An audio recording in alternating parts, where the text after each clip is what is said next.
ओम नमो भगवते वासुदेवाय. अध्याय 12. भगवान श्री विष्णूंना गरुडाने विचारले, हे भगवान, 11व्या दिवसाचा विधी व वृषसर्गाचा विधी कसा करावा हे आपण सांगावे. भगवान श्री विष्णू म्हणाले, हे गरुडा, ऐक. 11व्या दिवशी प्रभाती जलाशयावर जावे आणि सगळ्या औदर्वदेही क्रिया कराव्यात. वेदशास्त्र संपन्न ब्राह्मणांना बोलावून आणावे. हात जोडून त्यांना नमस्कार करावा व त्यांच्याकडे प्रेताच्या मुक्तीसाठी प्रार्थना करावी. ब्राह्मणांनी स्नान संध्या करून 11व्याचा विधी करवून घ्यावा. 10 दिवसांपर्यंत मंत्र न म्हणता फक्त नाव आणि गोत्राचा उच्चार करून श्राद्ध केलेले असते.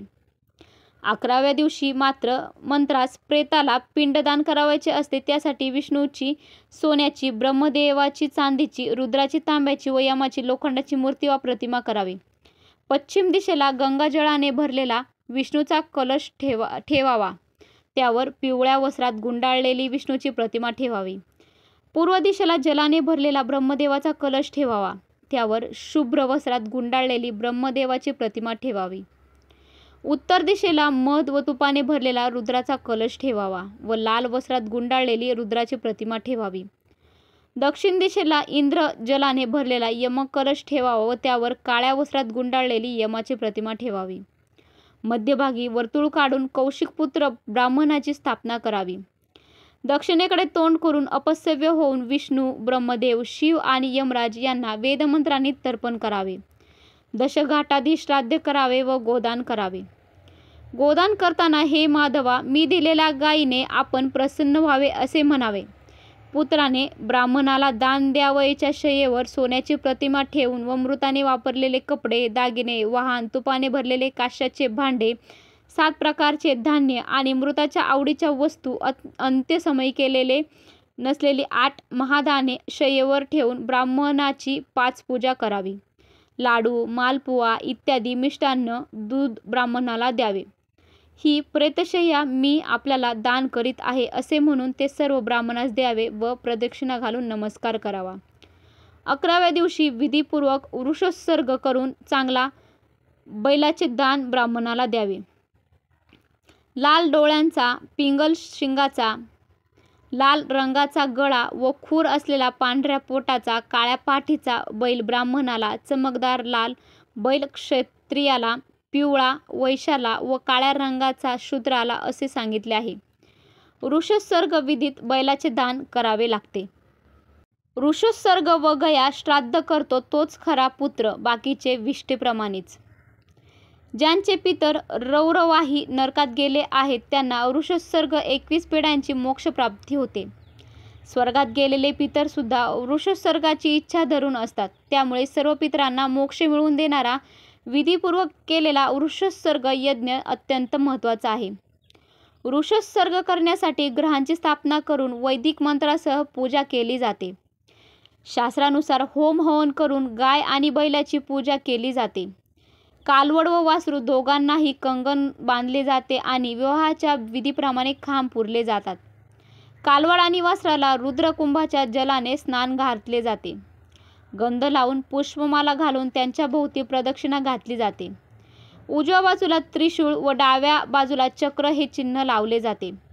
बैलाला सोडून त्याला हात लावून म्हटले जाते, तुम्ही धर्म आहात. प्राचीन काळापासून ब्रह्मदेवाने तुम्हाला बैलाच्या रूपात बनवले आहे. आपल्या उत्सर्गाने माझ्या पितरांना बहुरूपी सागरातून पार पडू दे. हा मंत्र म्हणून वासरू व कालवडीला द्वादशीला सूर्य, चंद्र ग्रहणात मेष व तूळ संक्रांतीला कार्तिकादी शुभ महिन्यात वृषसर्ग करावा.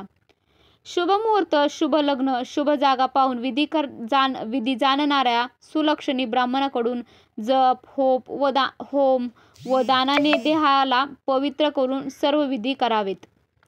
शाळीग्राम ठेवून वैष्णव श्राद्ध करून ब्राह्मणाला दान द्यावे. पुत्र असलेला व नसलेला कोणीही वृषसर्ग करणाऱ्याला त्याचे इच्छित फळ प्राप्त होते. बाल्य, कुमार, किशोर, तारुण्य तसेच वृद्धत्वात केलेली सर्व पापे वृषसर्गाने नाहीशी होतात.